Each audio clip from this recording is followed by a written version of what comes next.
Today I'm dropping tons of car puns and I apologize for nothing as I'm about to unleash the furious truth to you about Fast 10. Get ready for a wild ride as we cruise into the newest installment of the Fast and the Furious franchise. This time, just like last time, it's all about the high-speed chases, jaw-dropping stunts, a villain who's going to make you forget everything you thought you knew about the series, and of course, family.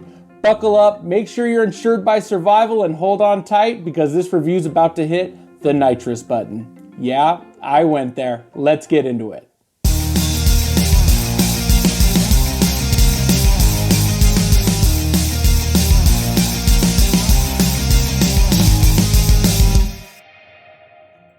Hey there movie fans, I'm Matt, and today we're going to be talking about the return of La Familia and Fast X, the 10th installment in the adrenaline-fueled, logic-lacking, head-scratching franchise known as Fast and the Furious. We'll be breaking down this wild ride, discussing the memorable action sequences to probably the single most captivating performance of the whole franchise. We're going to cover it all. There's not really much for me to say when it comes to the background of this movie. You guys know all about Fast and the Furious, so I'm not going to waste your time there. So now, movie friends, I mean family, let's dig into what I really liked about this movie. It's been 22 years, so you guys know the story of the franchise. But in Fast X, there's only one name that steals the show, and that's Jason Momoa. Jason Momoa as the villain of this movie is the best part.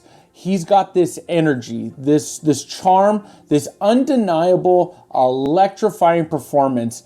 He's completely unhinged, he's off the wall, and he is so much fun to watch on screen. It's like the filmmakers went to him and said, Jason, we want you to be you, but be more. And it comes through on the screen like he's having the best time of his life. With the exception of Fast 9, the filmmakers have truly done a remarkable job in securing fun and captivating villains for us to watch on screen, but Momoa is probably the best one we've had yet. The main action sequences that kick off and conclude the film truly are an absolute blast to watch on screen with big sound. Despite the sheer absurdity and lack of logic, the main action sequences are exactly what you're looking for when you're going to watch a Fast and the Furious film. Fast cars, daring stunts, and explosions galore. Give me more. Now, this might not be saying much because it's the Fast and the Furious franchise, but Fast X is actually better than its predecessor, Fast 9. The franchise has always been known for pushing these crazy boundaries, but somehow this film manages to top the craziness and deliver, I feel, a better overall experience, especially in the theaters. However, as much as we want to cruise smoothly through this film, see what I did there? There are a few speed bumps along the way. Yeah, the puns keep coming. Films that are billed as two parts often suffer from holding back and excessive exposition, really just to set up the grand finale. And unfortunately, Fast X falls into this very same trap. It can be frustrating, especially for me when I'm watching this, that the film really is just a bridge between a lot of setup. Examples of other films just like this are Matrix Reloaded to Matrix Revolutions, Harry Potter Deathly Hallows Part 1 to Part 2, and Pirates of the Caribbean Dead Man's Chest to At World's End.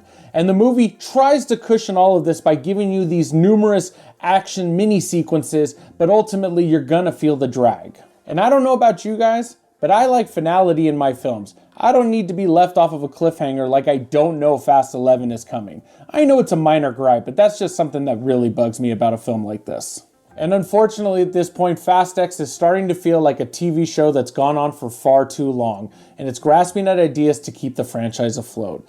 We're in season 10, and just like when Michael Scott left The Office, the series should have quit while it was on top. But I get it. People go see these movies and Hollywood loves to make their money. And while there's some hilariously awesome and thrilling moments in this movie, it's clear the well of fresh ideas is starting to dry up. And look, it's the Fast and the Furious franchise, so I get that continuity doesn't really mean anything in the grand scheme of things, and that's fine to a point. But one of the minor irks that I have about this movie is that John Cena's character has completely flipped the script from who he was in the last movie. He's gone from this cold-hearted, dark-natured brother to all of a sudden playing every comedy role that John Cena has been in outside of the Fast and Furious franchise. And for me, it's really weird, and it just doesn't make sense. Now, this isn't really a knock or a praise, but Brie Larson shows up for a hot minute along with some surprising cameos. There is a post-credits scene, and now I fully expect that everyone, and I literally mean everyone, is going to show up for the finale. And as we approach the grand finale of the Fast and the Furious series, there's really only one question that continues to linger on my mind, and that's how does the franchise handle Brian O'Connor's character, played by the late Paul Walker? We're now 3 movies removed from his passing, and to me it's more awkward than ever that his character is still referenced and still relegated to the same type of duties within the story, and yet among the globe-trotting escapades that this action-packed universe brings, he's nowhere to be found, but Mia, his on-screen wife, played by Jordana Brewster, continues to show up. I don't have the answers here, and I don't think there is a right answer to how this is going to get done. But in my eyes, this is probably the most awkward challenge that the franchise has to face as it races towards the finale. In the end, Fast X really does present a mixed bag of experiences, both high and low. On one hand, the bookend action set pieces deliver that high-octane excitement that you look for in a Fast and the Furious film. And it's what we come to expect even if nothing makes sense. We're okay with that because that's what we want to see. However, the moments in between all that action feel just like mere filler. And pacing issues feel like this movie's runtime is extended and doesn't really bring anything of value at the end of it. It's because we know Fast 11 is coming, and this is the road that's going to get us there.